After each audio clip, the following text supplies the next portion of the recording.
It's a good scaling for, and I think it's just like a solid lane as well for them. They think they end up going with the Ember instead. Liquid, you are back on the precipice, as once more you might be denied that first place.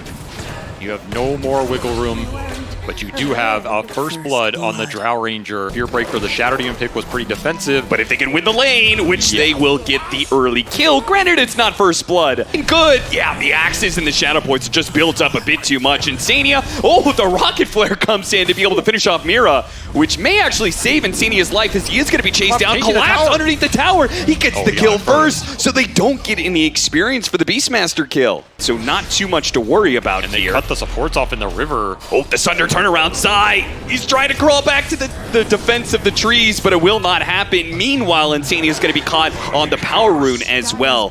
Making its presence felt here on the Ember. Nisha's not quitting. He has the vision, he has another slide, a couple more of those, and he might just be able to get this kill on Laurel, which would help even up the odds here in the side lanes. Nice use of the Remnant to get the kill. Boxy, with a small assist, will be able to limp away and into his Tranquil Boots. Nisha is exerting so much pressure in this matchup, just running him down with Flame Guard. Here's that Mickey rotation through the gate, right on time to catch out Yutoro at this point in time, trying to sandwich them. Laurel doesn't quite get there in time, though, but the Ancients, the rest of them, will be claimed by Collapse as a result. And maybe they could get Boxy. Boxy going to turn around some decent damage with the Chain Frost, bouncing back over to the Enchantress. If he can land on the Laurel, they can get this kill, and Boxy can get out, and that's exactly what happens. Yet, but you have the Helmet of Damora. You can push these buildings pretty fast between these two heroes. You're also pressuring mid right now. Cookie off a Cookie Tormentor with the Hadouken. Oh, he gets the silence on him. Maposhka has to finish him off now and will be able to do so. Insania shows up but can't really do much. Meanwhile, back over on that river spot. Boxy tried to hit him with the hook shot. With the help of Zai, they will be able to punish Laurel for this play onto Mickey. This task in these types of situations. See if they can blow up the Shadow Demon real quick. Pull him. Oh, not quite enough. The disruptions. He's going to come back and he's going to die, but it is time. Laurel, the Chain Frost fortunately doesn't bounce back to him again. The kiss is going to be used here. Boxy goes for a desperate TP out. That's not going to work. Amber Spirit jumps away to the Remnant. Got the last two hits. They are where Team Spirit are strong. Another hookshot land from Boxy. Catches Mira again. I mean, you talk about Laurel having a rough one. Mira is also going to be run over by the Clockwork. Game versus the Sunder and the Roar. Yeah, the only catch for him is Purge as well as... impressive. Yeah, this is a big move from Yutoro, and it's going to result in a kill onto Mickey. Great stuff, as long as he can get out, which it looks pretty free. Station on carries. Another jump on him. Mira just doesn't stop, man. This nightmare continues for him as Boxy has his number constantly. It might cost Boxy his life, or Insania rather, as Insania is the one targeted by the big bad army of the Beastmaster. Just going to tank up and probably commit for the Roche with the Scotty timing. Got him on the Rod of Atos with the Cookie follow-up. Oh, the damage is close, but he gets off the slight. He doesn't have a way to get a Remnant out. Too low on mana. Wars and Hawks. You can't afford back-to-back pickoffs like this. Rod of Atos into the Cookie, into the Primal Roar will ensure a second core kill for Team Spirit. Maybe Mira dies to the spiders. He's going to try and pop the... Oh, that's a smart move. Uses the smoke. No hero to dispel that. Clever. The Ember going in deep. Kisses for some spiders mid. Yeah, just trying to stop this tier 2 from dying. Tank the whole damn gank for his brood. Attack the 24 damage. See, Boxy respects Legacy right there. That's a... BKB for Laurel, challenging Mickey. And all he has to do is stall up Mickey long enough for his team to get here. Point blank kisses, just shotgun him down. And next Roshan going high ground. Hookshot onto the Aegis hero. That's going to be difficult. They want to see if they can take away this Aegis without having to overcommit, but an early Sunder from Yutoro pretty much kills that idea unless you get some amazing Chain Frost with Nisha joining in. They're going to do some decent damage, but he gets a 4-staff away. No lucky bounces on that Chain Frost. Yutoro just like, yeah, you saw what happened last time with that Sunder. You better run, Boxy. You better get out of here. Yep, that's going to be another Sunder to bring down Boxy again. Yutoro Spirit. Yutoro's going to spot him now. Scott Meta?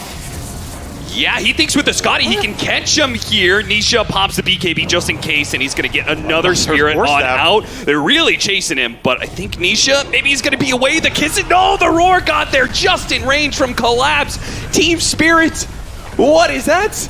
Decent lane cleanup while Yutoro is making the space.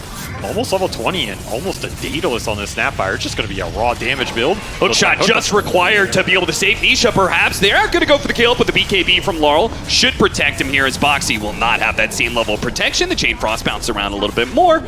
Damage done, but not damage. That is going to result in a kill. Zaya's Butterfly. He's very Another strong BKB, right now. in fact, but they're just going to try and kite around this Butterfly Broodmother. Now Yatoro it's in right the in. back. Here comes Yatoro straight to Mickey. Oh, that Force Staff isn't going to get you far enough away, as Yatoro positions himself beautifully amongst 3 different cores. Kills one, chases the other 2 away. In fact, if it wasn't for that Lincoln, they would have caught Zai too. The Collapse is still gunning for it, man. An absolute god right now, as I think Spirit are happy to take this fight if they can bait Liquid into the pit. And Liquid is going to take that bait. They're going to try and take this Roshan. And Laurel get back here. He's really far. Bots in 7 seconds. Dying fast, but Yatoro's going to get into position. They got the collapse. Travel Roar immediately onto the Drow Ranger, and she's dead already. Another Chain Frost going around, trying to go for Yatoro. They all are focusing on this Terrorblade, but Terrorblade, he's standing up 1 versus 3. They finally finish him off, but the damage has been done. Nisha on a sliver of HP is trying to get away, but the Kisses will finally find him. Zai, it's going to have to be through him, and it's going to have to be through the buybacks. His Drow Ranger did manage to get a buyback off of some gold there. And Yatoro doesn't have it. He bought out for Nullifier in that fight, so there is no Terrorblade in this engagement. You need to clean up this Roshan if you're Team Liquid and take as many lives out with it as you can, because Laurel, he has level 20. He's here to play. Here goes Zai. He just dives right in. He wants this fight. He wants to be able to kill as many heroes of Team Spirit and take this Roshan. An opportunity for a turnaround for Team Liquid. The Shatter goes out. Laurel, he's going to hit by the hook shot too. And Team Spirit, their greed in trying to contest this without Yatoro, without their carry, will cost them dearly. Laurel could not get back to that fight in time. What turns out to be a bait in terms of forcing Liquid into the pit. Team Spirit rush it a little bit, and even though they get that Drow, especially with Penta Edge Sword, the attack speed is there. This is where Yatoro wants to start taking some names. He's going to just run into Zai. He's own initiation once again. Yatoro will start it off and try and bring down the spider. Oh, Desperate TV, that's not going to work. The damage, way too much to find him when he makes these solo moves. That's the they thing. Push out again with the sentry, smoke. A single smoke from Liquid, you going aggressive. There's a gem on Proxy right now that they stole from Aposhka. Oh, look at Mickey. Mickey is in so deep. Mickey is surrounded by so many heroes. Mickey shows himself. He doesn't have a silver edge, and this is going to be bad for him. They try to get the Force Staff away. The Cogs thrown out. The Kisses are going to catch him. Now Boxy's on the run as well. Oh, no. Mickey tried to make a move without the entirety of Team Liquid. Right now, and they are just pushing down a lane. This Drow, like you said, 90 seconds no buy. Team Spirit are forcing the issue. Insania, you are absolutely gone off the crits. They do. The Frost Shield is an important part of being able to stall out this game long enough for these heroes to come back. So taking away the Lich. They're just going to go Megas here, but you know Yatoro is going to go Throne. There is no way this man backs off after this. He wants buybacks. He wants a game. They do manage to get Mira. Immediately buybacks from both supports here. Zai trying to use the last bit of his insatiable hunger now to close the distance with Yatoro, but immediately has to just pop the Manta at the first sign of aggression and bounce himself away. Move costs you your entire base. And now without the Frost Armor, the Lich, he can't hold these tier 4s any longer. Yatoro is gunning for it. He's got the tier 4s falling fast to get the jump onto Zai. Primal Roar, and he's done for. He's dead. No buyback. Team Spirit have done it. They get their chance at a second time at the Riyadh Masters, and this time they will claim the championship. In a year where everybody doubted this roster, in a year where they struggled an event after event, where people said, is Laurel living up to the status of this team? They had faith, they believed in him, they came together at the right time, peaked at the right moment, and when the pressure accumulates, this team just rises to the top. They get better and better the more they lay it on. And man, did Yatoro return to top form here. Everybody on this team is so damn impressive, but the way this guy plays the map, the way he just goes in zero fear, aggressive pushes, it puts you in a position where you start to question what the hell is happening in this game right now. And I can't help but wonder if Mickey, feeling that pressure, goes for a solo play of his own that is way too ambitious for their game position. Son, you've got a lot to learn before you are at Yatoro God's level and why he has earned that nickname. And it'll be a championship for this team as they return to the top of the Dota universe here at the Riyadh Masters. Incredible performance. Team Spirit doing so much at this tournament, showing up at the right time of the year, the right tournament. Team Liquid, once again, fall just a little short. Another grand finals that does not go their way. There's so many little things this team does incredibly well when they are on form. Like, this support duo is one of the best support duos we've ever seen play the game. I go back to that game 3 with the Tusk. Like, the Tusk plays in that game from Miro were just otherworldly in getting these shard grabs, setting up the snowballs. Everything just aligns, and when it does, you have Collapse playing heroes. He's expanded his hero pool into the zoo. This man is not a one-trick pony in terms of blink stuns.